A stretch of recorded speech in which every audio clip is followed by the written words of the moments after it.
तहाई साड़ी दिहल पापा जी के, गाड़ी दिहल पापा जी के। जौना पर घूमी तू ऐस करेला, कबहू खर्च नहीं कैस करेला।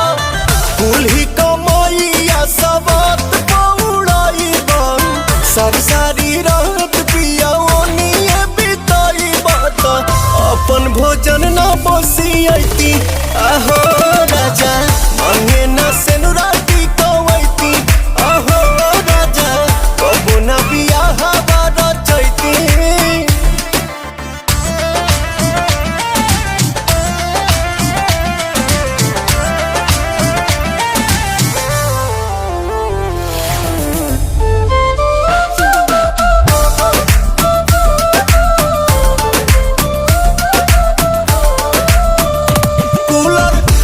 पंखा टीवी संग पहला सुनर भी